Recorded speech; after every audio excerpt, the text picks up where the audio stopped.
Welcome to Merigiri Academic Assist. Before starting today's session, let me speak something about COVID-19, a new strain of virus discovered in 2019. As everyone knows, Corona is not an airborne disease. It spreads only through physical contact. So, let us keep ourselves safe from Corona by regular hand wash, covering mouth before sneezing and coughing, and thorough cooking of meat and egg. Thank you. Today's topic is oogenesis from the chapter Human Reproduction. Oogenesis is the process of formation of ovum. It is the formation of ovum which takes place within the ovary. You have already studied spermatogenesis in the last class. Compared to that process, oogenesis is a complex process. You know, spermatogenesis begins from puberty, whereas oogenesis begins in early embryonic stage itself. That means, within a fetal ovary, about 2 million oogonia are formed. Around 2 million oogonia are formed before birth inside a fetal ovary. After birth, from birth to puberty period, there are no more oogonia produced inside the ovary. That means how many oogonia a female can produce will be produced inside the fetal ovary itself. No more oogonia are added later, but from birth to puberty period, around more than half of this oogonia are destroyed, so that only 60,000 to 80,000 cells remain. Then we will discuss the developmental stages one by one. So, one difference when we compare it with spermatogenesis is spermatogenesis begins from puberty, whereas oogenesis starts in early embryonic stage itself. And maximum number of oogonia, that means oogonia are the female germ cells. Maximum number of germ cells that a female can produce will be produced within the fetal ovary itself.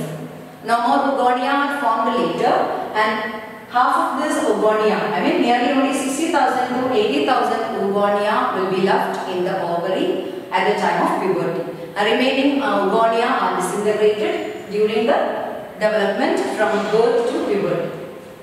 Then let us discuss with the help of the structure of ovary. You have already studied the structure of ovary. Then I am just drawing the structure of ovary, a vertical section. And you know, ovary has an outer tissue called cortex and inner tissue called medulla. Like every organ, the outer part of the tissue is called cortex and inner part of the tissue is called medulla. And we will draw the developmental stages inside. So, if this is a fetal ovary, ovary of a fetus, initially there will be maximum number of oogonia produced. Okay, this we can just represent as oogonia. We cannot see the oogonia as such in the fetal ovary because it undergoes next developmental stages. So the maximum number of oogonia, as I have told you, is around 2 million inside an ovary will be produced earlier, and this will undergo gradual changes. And if this is a fetal ovary, this oogonium, one of these oogonium I have drawn here, this remains surrounded by some layer of follicular cells. We can also call them as granulosa cells. The oogonium will be getting surrounded by some follicular cells. Now this structure is named as primary follicle. The structure is now named as primary follicle. See, inside the primary follicle, the oogonium, we can say it has differentiated to primary oocyte. So keep in mind what the primary follicle contains inside is a primary oocyte. Okay, once again, the oogonia inside the fetal ovary undergoes gradual changes. That means this oogonia can act as primary oocyte. One such oogonium I have drawn. This has undergone change, mitosis and differentiation to primary oocyte. The primary oocyte remain encircled by a number of follicular cells. or another name is granulosa cells to form primary follicle. So the primary oocyte along with the follicular cells layers is known as primary follicle. So if this is a fetal ovary, we can see about 2 million such primary follicles inside. So inside a fetal ovary, we can see around 2 million this kind of structures named as primary follicle. And all these primary follicles contain primary oocyte, and this primary oocyte will be in a stage of prophase 1. And all this primary oocyte will be in prophase 1 within the fetal ovary. Then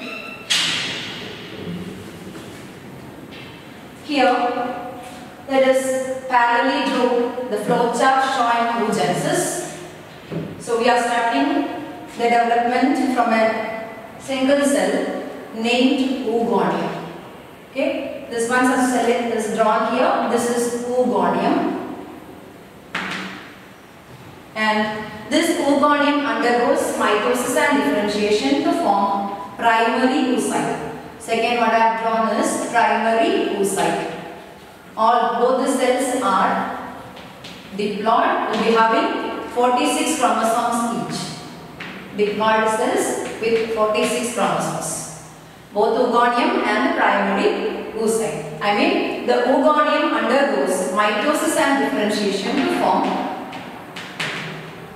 primary oocyte. No meiosis there. Then next it is the primary oocyte is the cell which undergoes meiosis.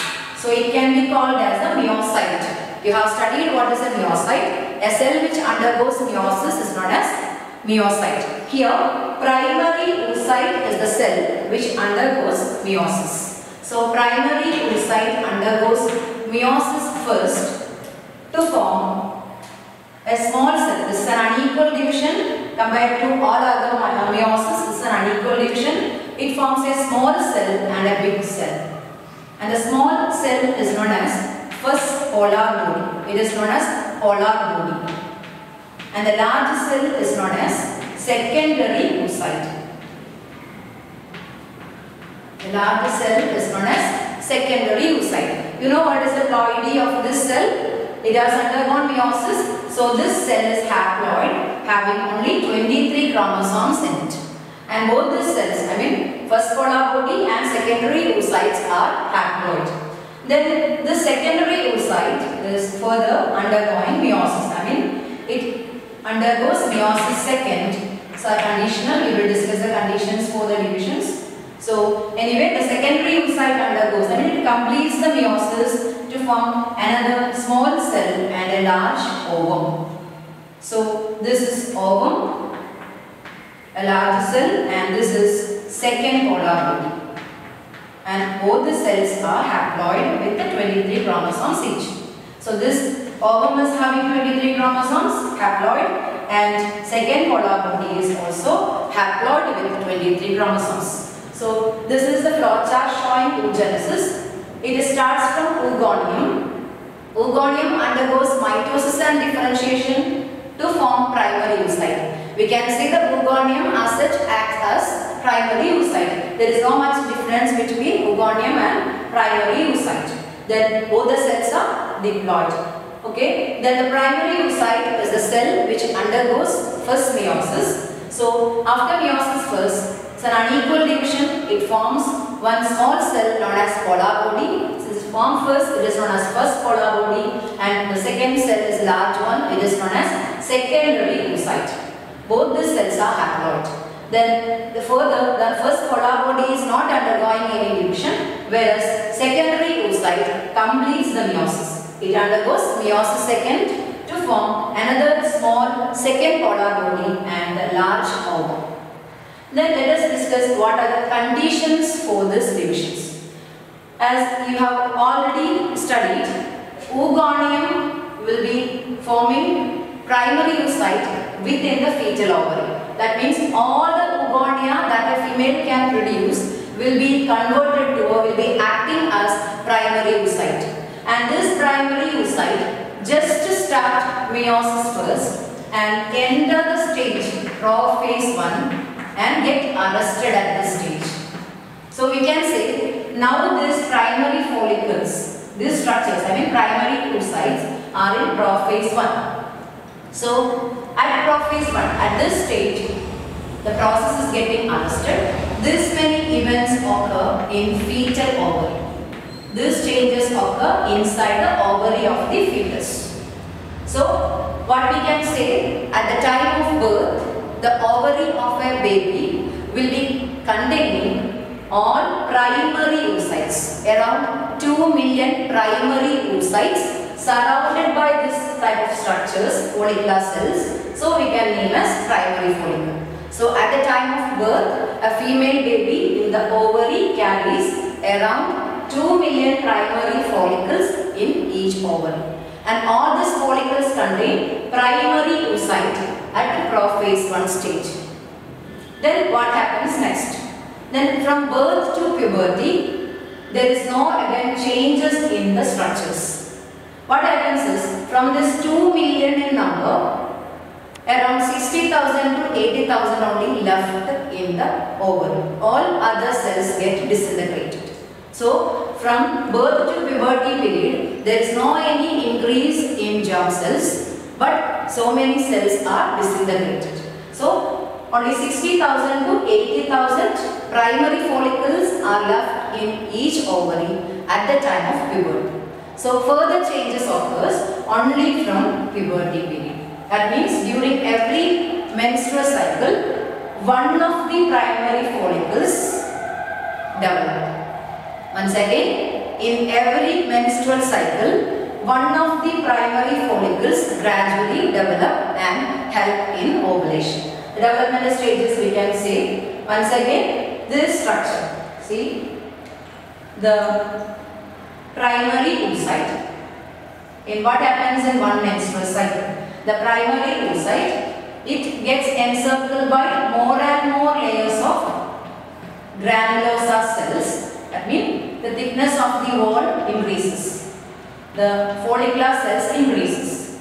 And this structure is now called secondary follicle.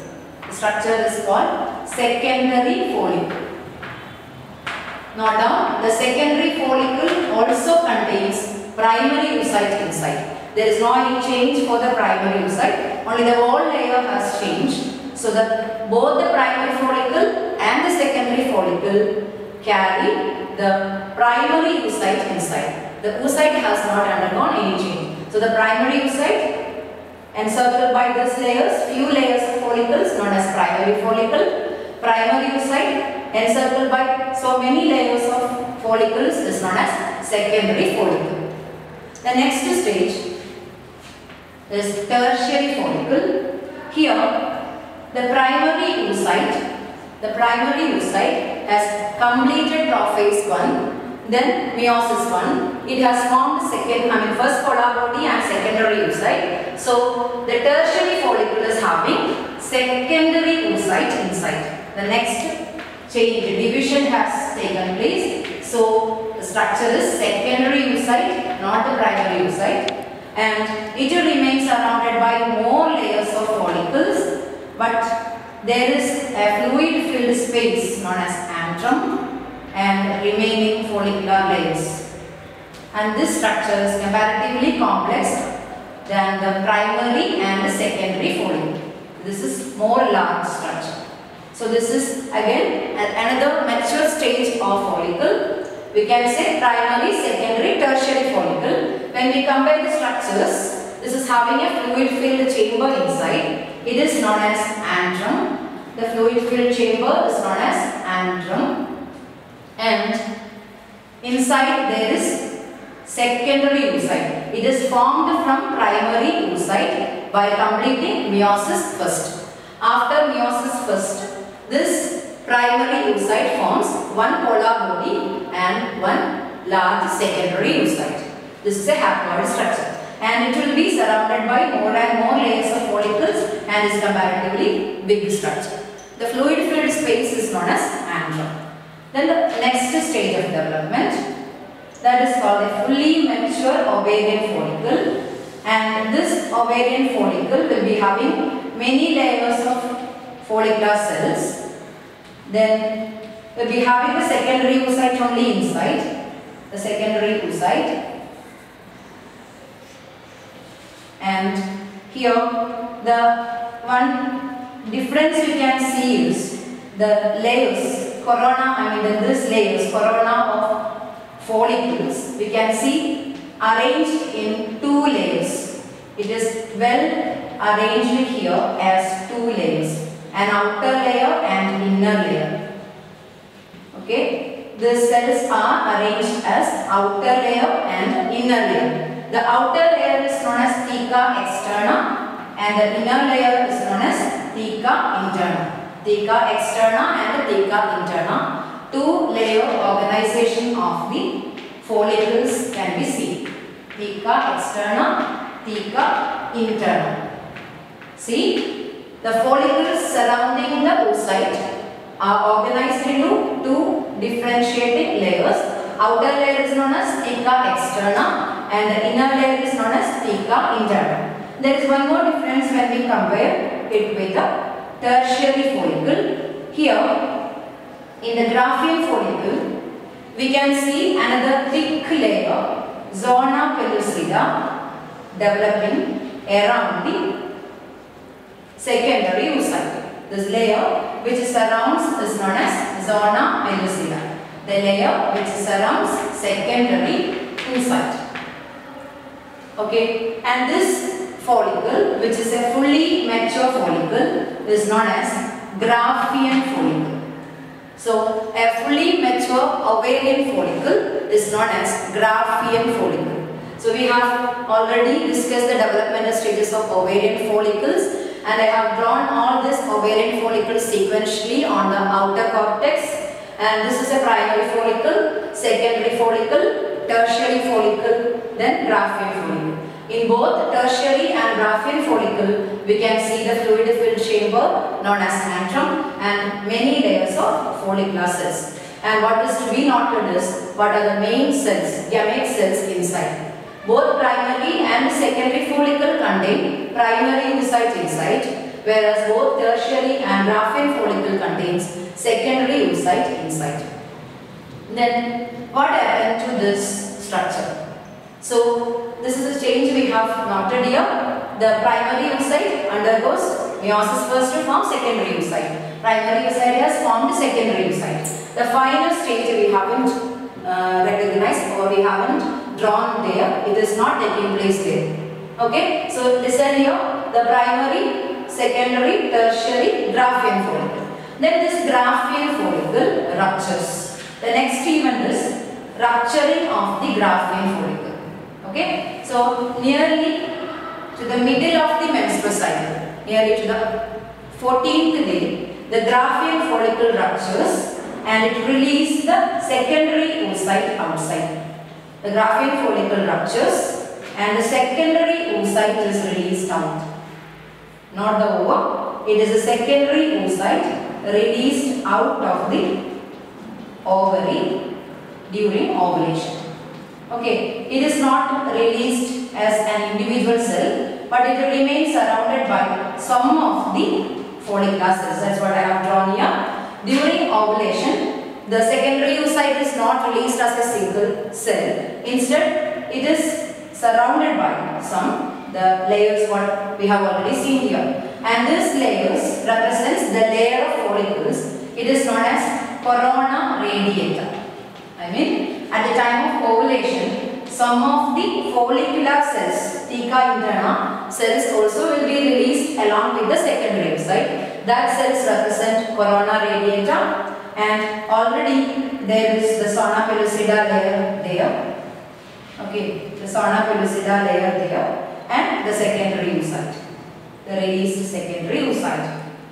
That is the ovulation. The process of release of secondary oocyte we can call as ovulation. It takes place during the mid-cycle of menstrual cycle. Then what happened to this structure? So after the